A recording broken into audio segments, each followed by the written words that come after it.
नमस्कार। बहुत ही important topic है ये। आपने कुछ दिन पहले भी इसके बारे में न्यूज़ में सुना होगा। और चीन का जो एक न्यूज़ एजेंसी है, खुद जो ऑफिशियल चीनी सरकार की जो न्यूज़ एजेंसी है, उसने ट्वीट किया, कुछ ऐसा ट्वीट किया जिसके अंदर उसने माउंट एवरेस्ट के हिस्से को अपना पार्ट बताया, इन द सेंस तिब्बत का पार्ट बताया। अब ये एक प्रकार से पूरे विश्व में ही नहीं, पूरे विश्व में तो एक डिबेट का कारण तो बना ही था। साथ में भारत जैसे देश में, नेपाल जैसे देश में, दूसरे जो साउथ एशिया के देश हैं, वहाँ भी ये एक बहुत डिबेट का इशू बन गया था। तो यहाँ पे सोचने वाली बात है, क्योंकि इस चीज़ को हमें समझना है कि अगर ऐसा कोई ट्वीट किया जाता है तो ये सिर्फ ट्वीट नहीं है।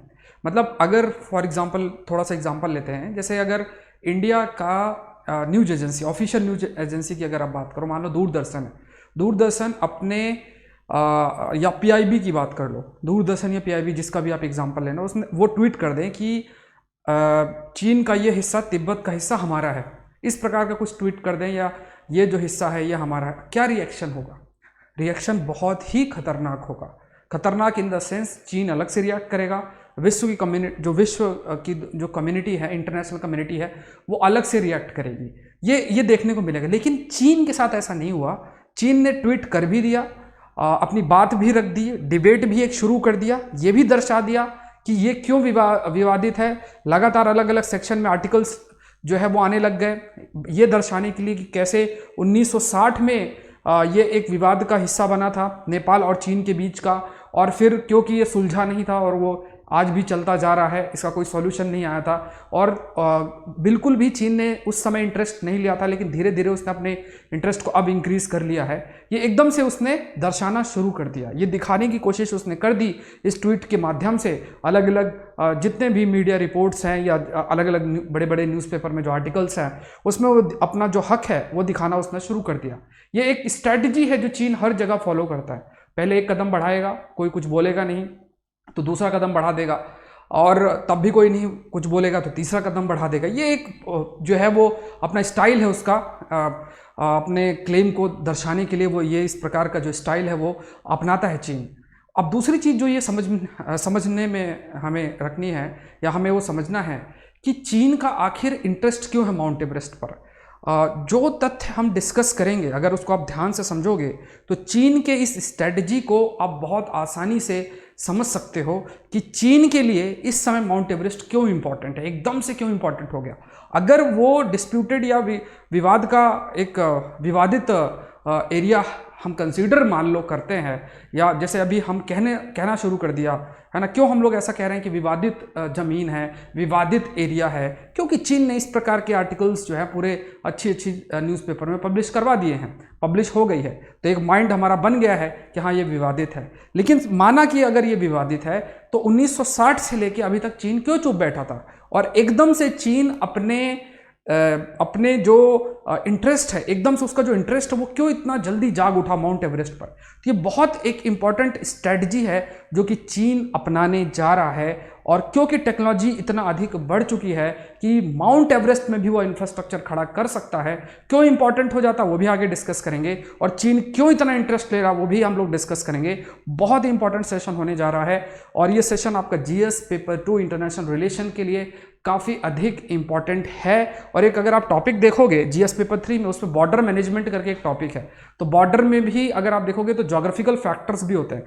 यहाँ पे नेपाल और चीन के बीच का जो ये बॉर्डर माउंट एवरेस्ट फॉर्म कर रहा है, या आप कह सकते हो ये पूरा हिमालय माउंट एवरेस्ट फॉर्म कर रहा है, तो किस प्रकार की कॉम्प्लेक्सिटी उसकी वजह से आ सकती है, तो वहाँ भी आर्गूमेंट आप इस्तेमाल कर सकते हो, वहाँ भी आपके लिए आर्गूमेंट हो सकता है। So this session is presented by me, my name is Saurabh Pandey.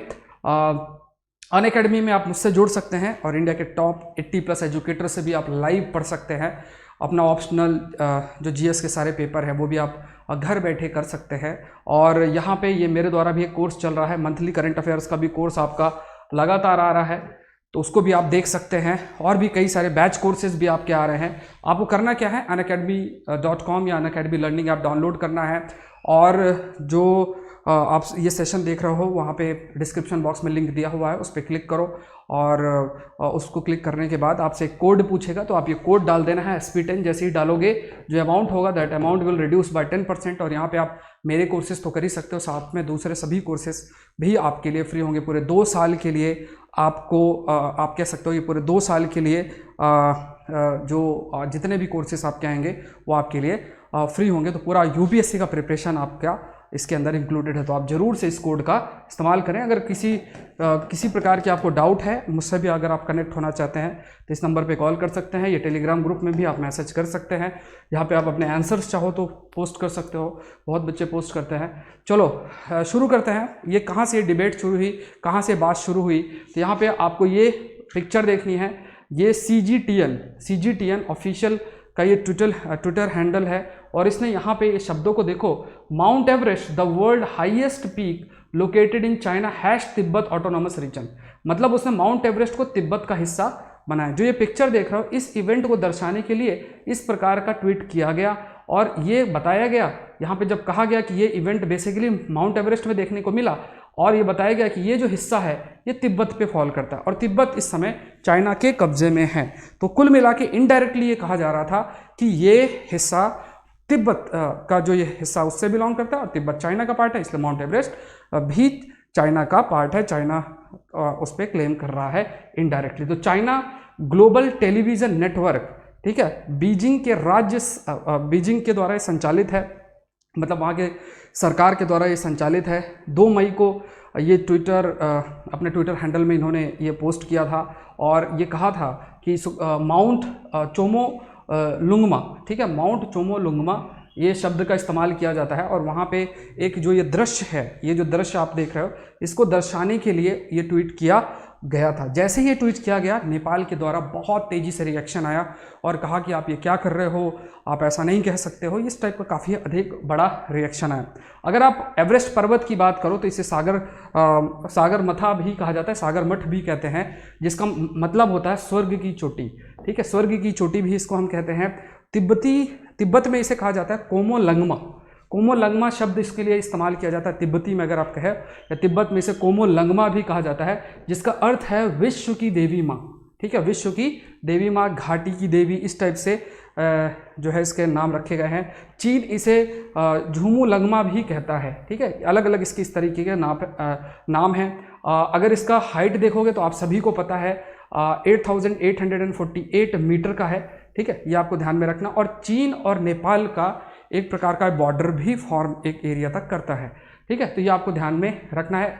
1865 में रॉयल जियोग्राफिकल सोसाइटी ने इसका जो माउंट एवरेस्ट नाम रखा 1865 में, और तेंजिंग नॉर्गे और एडमंड हिलेरी, इन्होंने 1953 में एवरेस्ट की पहली आधिकारिक जो चढ़ाई है वो आपकी की थी। तो ये अगर आप देखोगे ये आपका माउंट एवरेस्ट है। यहाँ पे अगर आप चीन नेपाल सीमा की बात करो तो ये लगभग 1414 किलोमीटर का है, 879 मील का है ये, और ये उत्तर दक्षिण पूर्व दिशा में फैला है। हिमालय उत्तर दक्षिण पूर्व दिशा में ये आपका फैला है। बॉर्डर दुनिया की सबसे ऊंची चोटी है ना, बॉर्डर दुनिया की सबसे ऊंची चोटी माउंट एवरेस्ट से होकर गुजरती है। तो ये कुछ पॉइंट्स, ये फैक्ट है जो आपको माउंट एवरेस्ट के बारे में आपको पता होना चाहिए। अब यहाँ पे देखो कहाँ से विवाद या इतिहास थोड़ा सा देखोगे तो कहाँ से विवाद पैदा हो रहा है। 1960 के अंदर जब तत्कालीन प्रधानमंत्री उस समय नेपाल के, अगर आप देखते हो तो ये विश्वेश्वरा प्रसाद कोइराला, ये चीन गए थे और इनको आमंत्रित किया गया था, किसके द्वारा, माओ जेडोंग है, इन्होंने इनको आमंत्रित किया था। तो ये जब वहाँ गए थे तो वहाँ पे भी इस बात पर इन्होंने क्लेम किया था 1960 में कि यहाँ पे ये जो पर्वत है, माउंट एवरेस्ट का ये पर्वत है, इस पर नेपाल का हक है। इस पर उन्होंने अपना दावा जो है रखा था। तो वहाँ पे बातचीत अपनी शुरू हो गई थी। बातचीत जो माओ जेडोंग है वो भी बात करना शुरू कर गए। उन्होंने कहा कि इसका नाम अलग रख देते हैं, इस प्रकार की कई सारे उन्होंने प्रपोजल रखे जिसको माना नहीं गया। तो फिर इसके बाद क्या किया कि इस मैटर को वहीं पे, क्योंकि कोई कंक्लूजन नहीं निकला और चीन का भी उस समय कोई इंटरेस्ट नहीं था, इसका भी एक रीज़न है, क्या रीज़न आगे देखते हैं, तो चीन का भी कोई इंटरेस्ट नहीं था, तो इसलिए वो चीज़ें शांत हो गई, ज़्यादा कुछ उस समय नहीं हुआ। अब यहाँ पे अगर आप देखोगे माउंट एवरेस्ट है, ये आपका ये माउंट एवरेस्ट है और ये आपका नेपाल है और ये आपका तिब्बत का इलाका है और यहाँ पे ये ये रीजन आपका लोकेटेड है। ठीक है, चीन और नेपाल ने 1960 में सीमा विवाद को सुलझाने के लिए एक समझौते पर भी हस्ताक्षर किया था, साइन किया था। माउंट एवरेस्ट को 2 भागों में विभाजित किया जाएगा। इस समझौते के तहत ये कहा गया 1960 में कि जो माउंट एवरेस्ट है उसको 2 भागों में विभाजित किया जाएगा, और उसमें जो उत्तरी एरिया है, जो आप कह सकते हो कि जो उत्तरी भाग है वो तिब्बत का पार्ट माना गया, और जो दक्षिणी भाग है उसको नेपाल का पार्ट माना गया। इस टाइप का एक अरेंजमेंट रखा गया। ये कई सारे एक्सपर्ट कहते हैं कि इस प्रकार का समझौता आपका 1960 के अंदर किया गया था। तो माओ ने बहुत सारे जो राष्ट्र हैं उनके बीच में आपसी समझ के आधार पर माउंट एवरेस्ट को नाम बदलने का भी प्रस्ताव रखा, और ये अलग अलग नाम भी प्रपोज किए थे, और इसका नाम माउंट सिनो नेपाली फ्रेंडशिप भी है। इस प्रकार का भी नाम उस समय आपका रखा गया था। माउंट सिनो मतलब चाइना के लिए इस्तेमाल किया जाता है, ये नेपाली फ्रेंडशिप भी है। अब दूसरा ये है कि ये जो विवाद है ये अनसुलझा रह गया। ये हम कह सकते हैं कि ये कंक्लूजन तक नहीं पहुंचा, ये अभी भी अनसुलझा रह गया है। 1961 में राजा महेंद्र ने, ठीक है, राजा जो महेंद्र हैं उन्होंने घोषणा की कि माउंट एवरेस्ट नेपाल के अंदर जो है वो, उन्होंने एकदम से कहा राजा महेंद्र ने कि जो ये पूरा का पूरा जो माउंट एवरेस्ट है ये नेपाल का ही हिस्सा है, दूसरे किसी देश का इस पर कोई क्लेम नहीं होना चाहिए। बट उस समय कोई इंटरेस्ट चीन का नहीं था, इसलिए चीन ने कोई प्रकार का रिएक्ट भी नहीं किया है। ये मेनली क्योंकि उसका पूरे तरीके से तिब्बत पर भी वो कंट्रोल इस्टेब्लिश करने का कोशिश कर रहा था। अचानक इंटरेस्ट क्यों आया? अचानक इंटरेस्ट का सबसे ज़रूरत जो हमें समझना है, इसको बहुत ध्यान से समझना है कि आपको पहले उस ज्योग्राफी को देखना है।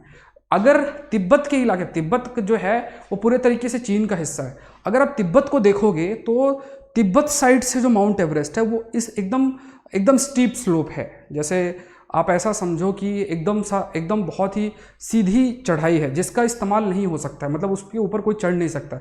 पूरा का पूरा जो पर्यटन है वो नेपाल के साइड से है, ठीक है, मतलब दक्षिणी भाग से है पूरा का पूरा पर्यटन, क्योंकि उस प्रकार का उसका टोपोग्राफी जहाँ पे लोग चाहें तो चढ़ सकते हैं कुछ मदद से। लेकिन तिब्बती इलाके से अगर आप देखोगे तो वो पूरा का पूरा एकदम सीधा है, तो वहाँ पे पर्यटन का कोई पॉसिबिलिटी नहीं है। इस वजह से कभी भी पर्यटन को बढ़ावा देने का प्रयास चीन के द्वारा उस जगह पे किया भी नहीं गया, क्योंकि ज्योग्राफी इस प्रकार की है कि वो पॉसिबल ही नहीं है। तो ये पॉइंट भी आपको ध्यान रखना है। अब क्या है कि जो तकनीक है वो विकसित हो चुकी है, इस प्रकार की तकनीक है, विकसित हो गई है। चीन को ये पता है कि माउंट एवरेस्ट उस इलाके से अगर आप देखोगे, माउंट एवरेस्ट इतनी ऊंची जगह है, वहाँ पे वो अपने प्रेजेंस को इंक्रीज कर रहा है, 5G नेटवर्क लगा रहा है।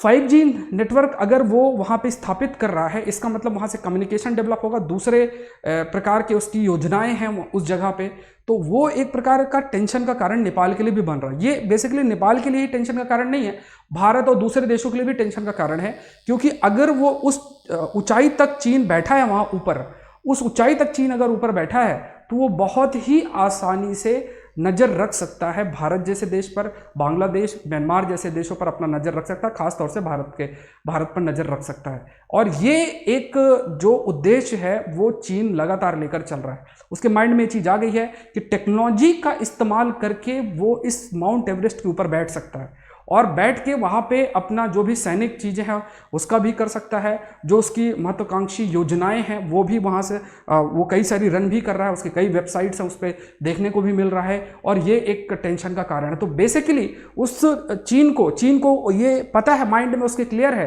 कि इस जगह का इंपॉर्टेंस बहुत अधिक है। तो पहले अगर आप देखोगे तो भारत को वो पूरे समुद्र के रास्ते से घेरता है, उधर साइड अगर आप जाओगे तो चाइना पाकिस्तान इकोनॉमिक कॉरिडोर बना के उधर वेस्टर्न साइड से भारत को घेर रहा है, आगे उधर अरुणाचल प्रदेश में पास में है ही, और यहाँ से भी अगर आप देखोगे तो वो कोशिश कर रहा है कि वो नेपाल को सरपास कर जाए।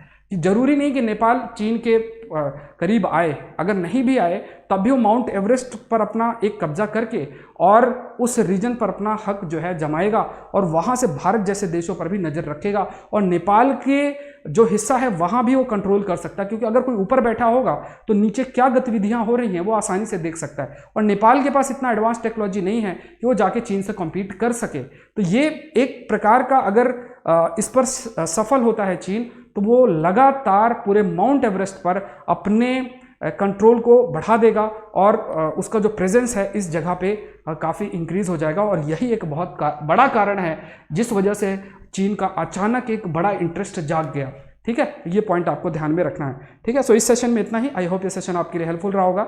आई रिक्वेस्ट यू ऑल कि आप लाइक जरूर करें, शेयर जरूर करें और let's crack UPSC CSC Hindi को जरूर से सब्सक्राइब करें। Thank you everyone and let's crack it.